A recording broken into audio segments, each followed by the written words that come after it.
Here we go. Week 4 preview episode. I apologize for not getting this to you before the Thursday night game, but it's actually a blessing in disguise because the only thing I really would have said other than start your studs is I would have recommended sitting Marvin Harrison Jr., which it looked like that was the right call to begin with. He was struggling, but hey, he bounced back and I would sell him. Okay, but anyways, moving forward, we start with the doubling game this week. Minnesota, Pittsburgh. Listen, Minnesota -2.5, Pittsburgh 41. Here's what I got. Start Carson Wentz. I like him in this game. He's great in cash if you want to save some money. Jordan Mason and Justin Jefferson, must starts. Addison, he's back. Let's see what happens. And I like TJ Hawkinson in this game. And you start their defense too. I think it's going to be tough sledding for Aaron Rodgers. And I was looking at their defense, Minnesota.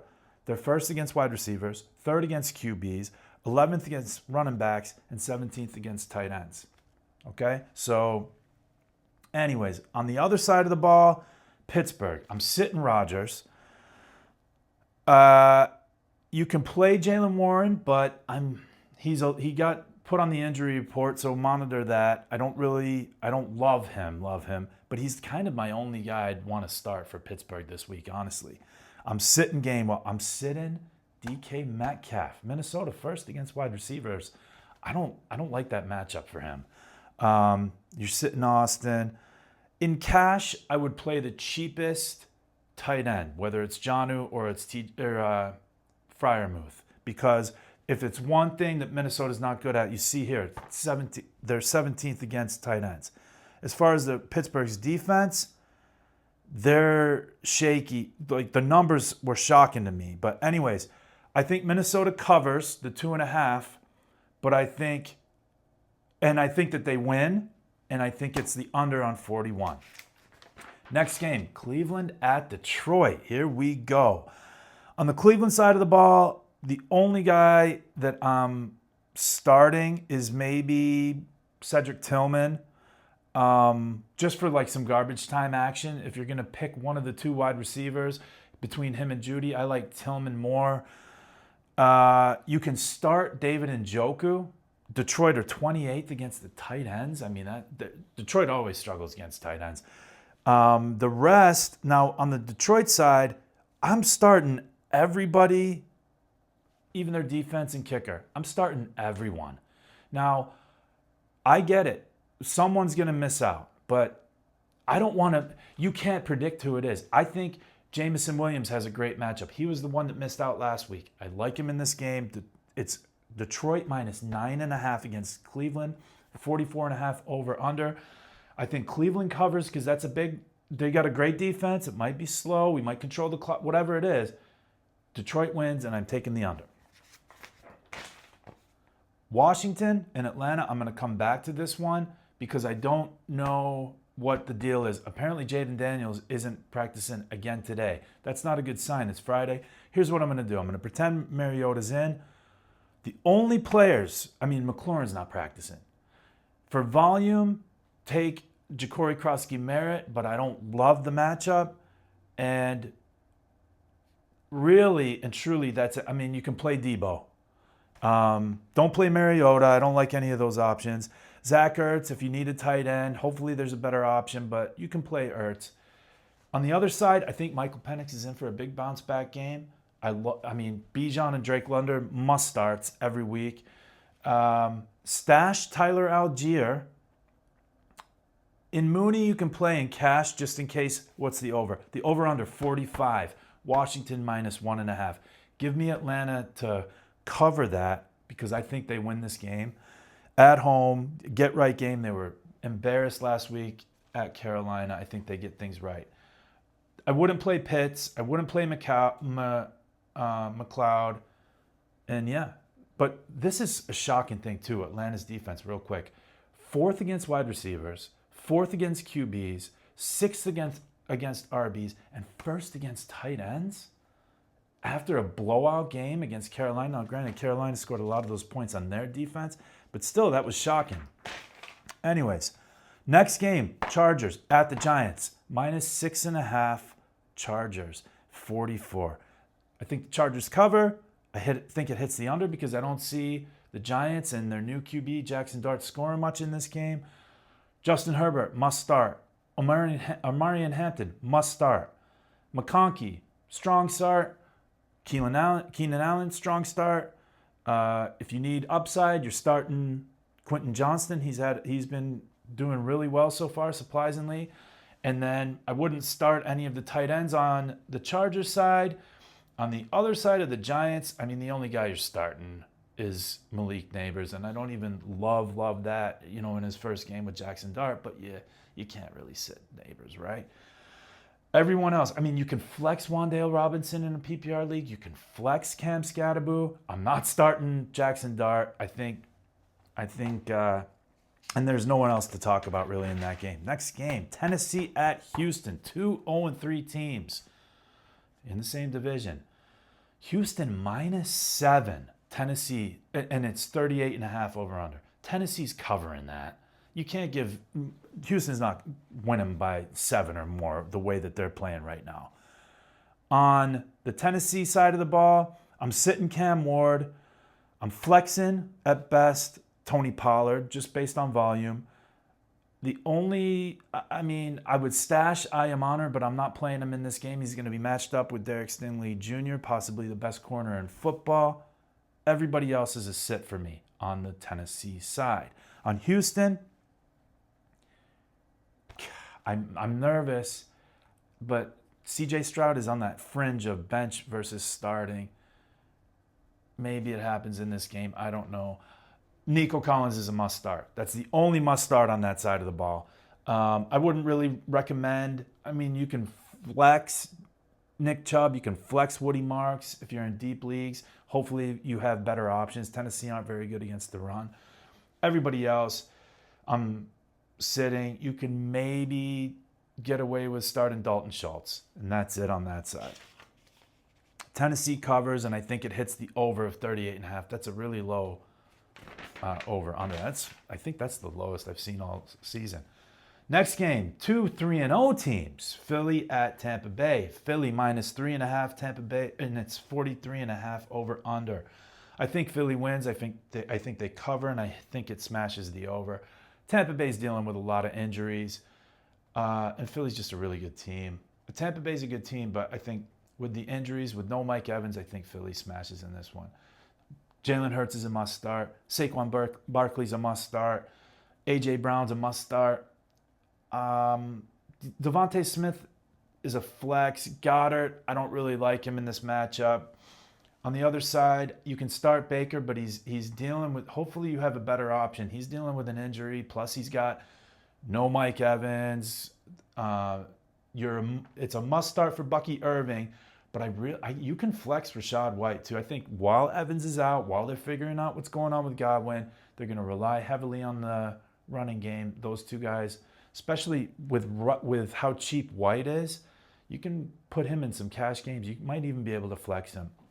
Egbuka's a must start.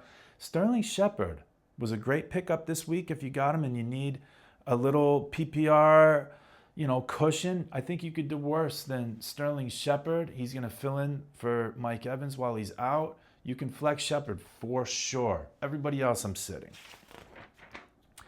Okay, Carolina at New England. I'm looking forward to this one. New England -5.5, 42.5. Carolina covers. I think it hits the over. I would probably sit Bryce Young. I would start Chuba Hubbard, but be wary on that, okay? Stash Rico Dowdle. Again, I can't preach it enough. RB2s, but he got some more work last week. Start him in cash. He'll save some money there. I'd sit Ted McMillan just because he's dealing with a calf injury and that could pop out at any minute, but I love him moving forward after that. I wouldn't play anybody else on Carolina. Start Drake May, big time. Sit Ramondre Stevenson. I think this could be the Trevion Henderson breakout game that I'm praying that happens. You can flex Stephon Diggs. It's a decent matchup for him. He's the one I'm going to pick of the 3 wide receivers on New England this week. I like Diggs the most. Hunter Henry is an absolute must-start in this game for tight end. Next game, New Orleans at Buffalo. Oh, did I give you the over-under on that one? Let's go. Carolina. So New England minus 5.5. Carolina covers, and I think it hits it over. I did say that. Okay. New Orleans at Buffalo. Gosh, I feel sorry for Saints fans. This is brutal. The over-under 48, and it's minus 15.5. Buffalo covers that, but it hits the under. I think they blow them out, and I don't see the Saints scoring much. So you're sitting Rattler. He's a mild start, Kamara, because he's going to get some PPR points similar to HN when Miami played in Buffalo last week, but I don't love it. His backup Miller, I'm probably not even stashing. You could flex Olave in a PPR. He's getting a lot of volume, but I don't love it. And then I don't really recommend starting anybody else other than maybe Juwan Johnson at tight end. On Buffalo's side, Josh Allen and James Cook must starts. Play Ray Davis in cash. I was wrong last week because Miami were more competitive. But if they go up big time, Ray Davis is going to get some action. He's going to be super cheap in cash, and he could have a whole second half. I predicted it last week. Maybe I was a week early. I don't know. I would sell Khalil Shakir. I'd flex him in this game. I'd start Keon Coleman. This could be a good matchup for him. No on Josh Palmer. You can start Dalton Kincaid. He is heating up. Jacksonville at San Francisco. 47-point over-under. San Francisco minus 3.5. I'm sitting Trevor Lawrence. I'm starting Trevor Etienne. This is a good matchup for him. And I think I'm sitting everybody else in this game on Jacksonville's side. It's not happening with Brian Thomas Jr. yet. I know you're not married to where you took him. Forget that you took him in the first round. It's not happening. He hasn't broke 10 points in PPR yet, I don't believe. Hopefully you have better options. On San Francisco's side, still don't know if Purdy's playing. Let's just assume he's not. Mac Jones at the helm. I wouldn't play Mac Jones in this game, but obviously McCaffrey's a must start. Brian Robinson Jr. is a cheap cash play that I recommend because if they go up, he got a little bit more work last week. Ricky Pearsall's hurt, so monitor that. If he plays, I'd start him for sure. Juwan Jennings is hurt. I don't think he plays in this game. Kendrick Bourne could be, if Jennings is out, he could be relied on. He's a cheap cash play. I like him. And then I don't really recommend the tight end Tonks. I think Jacksonville covers the 3.5, and I think it hits the under of 47. Next game. Fired up for this one. Indy at the Rams. Indy 3-0, over under 49.5, and yet the Rams by 3.5. I like Indy to cover. I think it hits the over for sure. I'd start Daniel Jones. Jonathan Taylor's a must start. I think you stash his backup in DJ Giddens. I think Pittman's a strong start. He's been doing really well. He's like the wide receiver 12 right now. I'd sit Josh Downs. It's not a good matchup for him. If Alec Pierce is out, which he's injured, here's a sneaky cash play. Adonai Mitchell. I like him to go off in what I think is going to be a shootout. And then Tyler Warren is a must start for tight end. On the other side, I like Stafford in this game. He's a strong start. Kyron Williams is a must start. Puka's a must start. Devontae Adams is a strong start. I don't think he's a must start, but he's a strong start. And then I would stash Blake Corum. You can drop Tutu Atwell. And I wouldn't recommend Tyler Higbee or any of the tight ends in that game. Okay, Chicago at the Raiders. This is crazy. The Raiders by minus 0.5. I've never seen that in my lifetime. Caleb Williams, strong start coming on. He was my start of the week last week. He smashed. I think he's going to smash again this week. DeAndre Swift is a flex at best for me, just based on volume. Stash his backup, Kyle Monangai, the rookie. Rome Odunze, breakout season upon us. He's a must start. DJ Moore, you can flex him You can sit him, you can sell him. Those are the three options right now. Don't get too excited about more. But you can flex him in a PPR. And then the only other one is if Colston Loveland is out, you can play Cole Kmet at tight end. On the other side, I think Geno's a strong start. I think Jonty's a start, and this could be his breakout game. There's a few rookies that I think this could be the week where they break out, and he's one of them. Jacoby Myers is a really nice start in this game too. Don't chase the points on Tucker from last week, and don't play Thornton. And then Brock Bowers is a must start. I think Chicago wins the game, so they cover the minus 0.5, and I think it smashes the over at 47.5. Okay, next game, huge one. Baltimore at Kansas City. Must-win game for both teams. Baltimore minus 2.5. It's in Kansas City, and the over-under is 48.5. Give me Baltimore to cover and win by a field goal, and I think it smashes the over at 48.5. Lamar's a must-start. Derrick Henry is a must-start still. It's going to get better for him. Justice Hill, stash him, the backup for Henry. Zay Flowers, I was wrong on last week. They didn't really use him. He was my start of the week. I think they get him going in this week. You can start him. You can flex Rashad Bateman. DeAndre Hopkins is a cheap cash play. Revenge game. He played with them last year. We'll see. And then you can start Mark Andrews, but I would sell him. I think he's already had his best game, and Isaiah Likely will be back soon. On the other side, Mahomes, strong start. I would sit Pacheco. I can't play him yet. I just can't play him. He's just not the same guy since his injury last year. I would start Kareem Hunt in this game. I like him. And then I would stash their rookie running back, Brashard Smith, for sure, especially in PPR leagues. You can flex Hollywood, but I don't love it. Worthy, I don't think is going to play, but I love, like I said, start of the week, Tyquan Thornton. I think he's going to have a big game. And if you play cash and you ever do those anytime touchdown scores, on DraftKings, he was plus 400 last night. Get it on that. I think he's a smash to hit touchdown on Sunday. You can start Travis Kelce in this game, but I would sell him after. So Baltimore covers and it hits the over.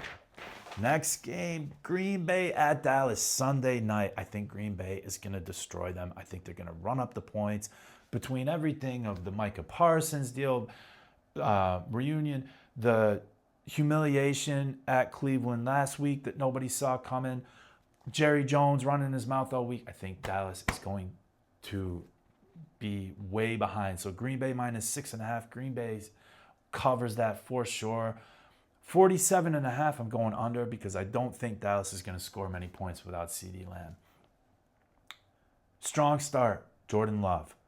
Must start, but then sell after Josh Jacobs. I don't like how they use him.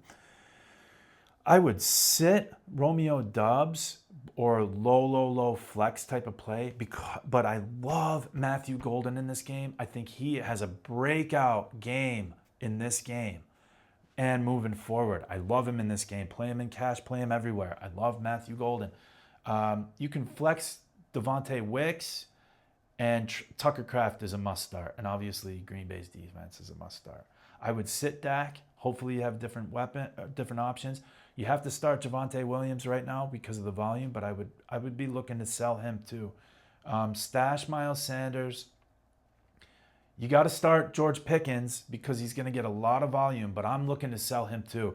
And maybe that's an emotional thing. I don't like his attitude. I just don't. And I've seen him in situations where they make him the wide receiver one, and I don't love him as a wide receiver one. And we're looking at a month of games with Lamb out with that. I would try to sell Pickens to somebody that's more excited about him. That's just me. The only other player on Dallas is Jake Ferguson, my start of the week. He is a must start, and I think he smashes in this game. Green Bay covers, and it hits the under. Then we move on to Monday night, doubleheader. The Jets at Miami. 45 over under, Miami minus 2.5. Give me the under and you know what? Give me the over. Actually, give me the over. I don't know who's playing quarterback for the Jets right now, whether it's Taylor or it's Fields. If it's Fields, he's a must start. If it's Taylor, I would sit him. But I like Miami in this game. Tua, my start of the week. I think Miami covers the 2.5. I think it goes over. With a Tyrod Taylor, like I said, if Fields plays, he's a must start. But if Taylor plays, the only must start on here is probably Breece Hall. But if either of them play, you can. I think Garrett Wilson is a strong start. He's not a must start. He's wide receiver 2/flex in PPR in this game. Nobody else on the Jets other than I recommend stashing Braylon Allen still. On the other side, Tua, start of the week. HN, must start. I think Tyreek Hill's a must start. I think Jalen Waddle's a must start. I actually almost made Jalen Waddle my start of the week because I think Jalen Waddle, every year, he has a crazy, huge game or two, and I think this is going to be it. Tyreek's going to be on Sauce Gardner. I think Jalen Waddle has a huge game in this one. Malik Washington is a cheap cash play. I like him. And that's about it. But please, please, please stash Ollie Gordon. Yeah, there we go. And then finally, my last game. It's the last game of the week. Cincinnati at Denver. 44 over under. Denver -7.5. I think Denver absolutely covers that. And I think it hits the under because I don't see Cincinnati scoring much at all in this game. There's no way you can play Jake Browning. I don't even think Jamar Chase is a must start in this game. He's a wide receiver 2 flex play, honestly, until further notice. You can't play Chase Brown. You can't play T. Higgins. And those are the only relevant pieces to talk about.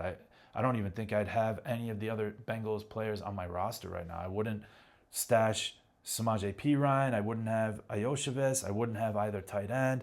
It's going to be rough sledding in this game for Cincy. On the other side, it's a smash play for Bo Nix, for J.K. Dobbins, and for Cortland Sutton. All three of those guys are must starts. Must starts. Dobbins start of the week. R.J. Harvey. Could this be a breakout game for him? Especially if Denver puts up points in second half, R.J. Harvey, you took him in the second round. He could smash in the second half of this game if they have a big lead. So just keep that in mind. So definitely stash him. And then you can flex Troy Franklin. He might go for, I like a lot of the burner wide receivers with upside this week in starting and in cash games. Ingram looks like he's going to play, but I'm not going to play him, and I'm not playing Marvin Mims. That is my week 4 preview, guys. I've got some exciting things happening with the show coming up very, very soon. I'm really excited to share it with all you guys. So please crush your lineups this week. And real quick, with the guys like Jamar Chase that are usually must starts, look at your team. If you're going to play him, look for an upside burner to just in case he's just a 10 to 15 PPR points. Don't rely on Chase to win your week. Go throw a Tyquan Thornton on there. That could balance that out and really take it over. That's just my last bit of advice. But yeah, like I said, crush it this week, guys. I got more stuff coming. I'm really excited. My next episode will probably be the reaction episode on Tuesday. All right? Love you guys. Have a good one.